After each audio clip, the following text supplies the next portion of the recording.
Zito Green. Peace. Top of the morning again.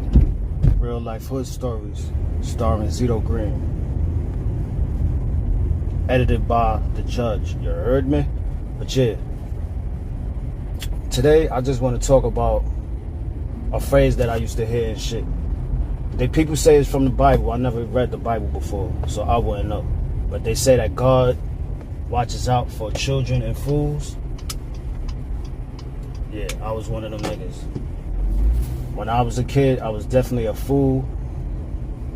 And I was a child. So I think God did have a fucking close eye on me. Because there was plenty of days that, I could have got hurt up out here.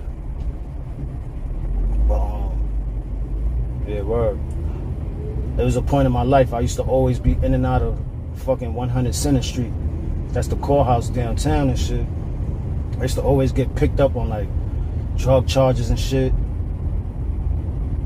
Possession of drugs and shit like that. Controlled substance and shit like that. I would get released from jail. I have cases running around back and forth. I used to know where all the rooms was at. Go to room such and such. I knew where them shits was at. In the courthouse, going back and forth to court so many times and shit. But this one time and shit, I got arrested.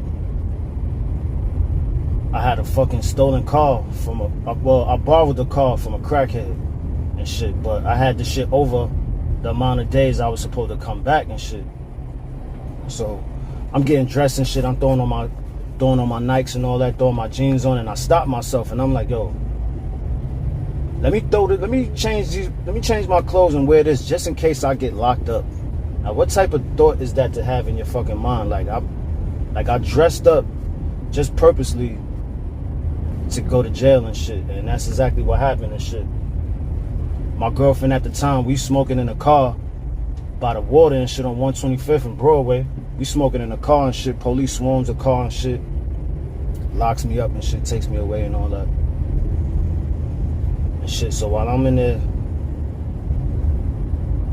there sitting up in jail and shit, I started to see things and all that, because this is like one of the first times I went to Rikers Island. But nah, I remember now. This is the real first time I went to Rikers Island. Before they didn't used to lock people up for smoking weed. So we was on the west side and shit, we chilling and shit, vibing, listening to music and all that, smoking. The cops pull up out of nowhere. These motherfuckers threw me in handcuffs and all that, took the blunt and threw the shit in the yellow envelope. They're like, yo, what's going on? Like, this shit was new to us. We was like, yo, what's going on, B? Because people used to get locked up for smoking weed and shit. Yo, you used to smoke cigarettes on the train, nigga. Smoke weed on the train, drinking 40s and all that shit on the train. Police wouldn't even say shit. So this day, they locked me up and shit. Everybody on the corner like, black cop, black cop, black cop. Yo, I'm dying, yo. I'm like, yo, these niggas is bugging out. They take me to jail and shit. I go to court. These niggas is like, yo, like, he got a warrant for something. Yo, we gotta give him $100 bill. I'm like, $100 bill? No, none of my family or nothing is in court. So I couldn't even call nobody. These niggas sent me to Rikers Island, bro. Niggas sent me to Rikers Island for $100 bill. Now, in my mind, like, growing up, some motherfuckers spoke about Rikers Island like that shit was a badge of honor. So I was like, I'm not even gonna lie, like, I was looking forward to going to Rikers Island. Like I knew I was gonna go there one day, like, you know what I'm saying? But at that time, I'm like, damn, I wasn't ready to go now, like, you know what I'm saying? Because niggas used to glorify that shit. Especially going up north. They be like, oh nah, nigga, up north is better, yo. You could get your greens, you could get your chuckers, your army coat. You know what I'm saying? You be good, nigga, chilling, you get your Jack Mac, you get you a hot plate, nigga, you good, nigga. So, you know, in my mind, I was like, yeah, you know, that's some shit I'm gonna have to do. Cause I think you know, when you in the streets and shit, I think I kinda like, I did know what came along with that shit. Death and incarceration. So, yeah, I definitely put my life on the line lots of times and shit, thinking like, yo, like, I need this money. So if I die, at least I died trying to make shit right for myself, trying to put money in my pocket. That's the type of thoughts. That's how I used to think as a kid.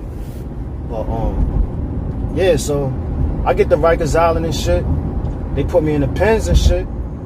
I see like a ginger, like a light skinned kid. This nigga was like had red hair and shit.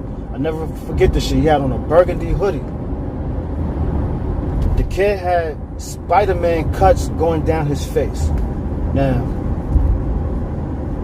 you want to ask yourself, Spider-Man cuts? What the fuck you mean? He got Spider-Man cuts on his face. You know how Spider-Man, his mask is? You know how he got the lines going up and down and diagonal and shit, like tic-tac-toe? This motherfucker had a whole tic-tac-toe game on his face. Yeah, that's some crazy shit, right? Yeah. So yeah, so I'm on the island. I'm walking through the corridors and shit. They put me in a room and shit by myself for a second. So as I soak it in, I ain't gonna lie, B, I shed a tear. I'm like, yo, I don't even know what the fuck is gonna go on, B. Like, I mean, this Rikers Island, people, I mean, getting their face cut left and right and shit. I'm like, yo, I ain't trying to get my face cut. So as soon as when I get in the dorm and shit, I see one kid, bunch of Harlem niggas. I think this is the Harlem section. They like, yo, son, yo, you from Harlem? Yo, I'm like, yeah. They like, yo, come back here, yo. Like, niggas is laughing, playing games. You're like, yo, you need the phone? Yo, we got the phone. Yo, here, yo, get on the phone. Like, I mean, this shit was like, it was adolescent dorm. So niggas was like, looked like they was having like mad fun and shit in there. And I mean, and one kid I seen this shit, the CO was telling this nigga like, yo, stop jumping around so much. He bugging out, jumping across from bed to bed and shit. The CO came in and smacked fire out that nigga, B. I'm like, oh shit. That's the first time I seen officer smack the shit out of somebody. He smacked that nigga so hard, he made that nigga behave type shit. But yeah, that shit was crazy. But like 5 minutes after that, I got bailed out and shit. I was like, oh, good looking. I'm getting the fuck out of here. Bro, you be happy as a motherfucker when you hear your name on that bailout. Bro, I ain't gonna lie.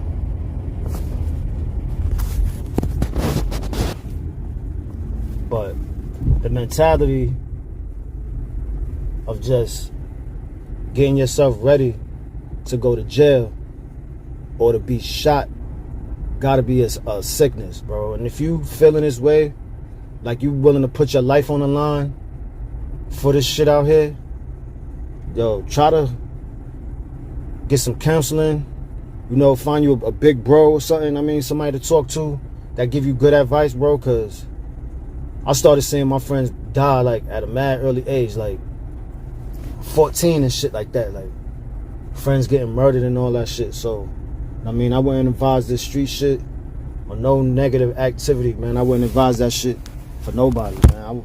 I mean, I have a son, I got a daughter, and I mean, I'll be hurt, you know what I'm saying, to hear, like, I mean, some shit like that happen to my kids and shit, word.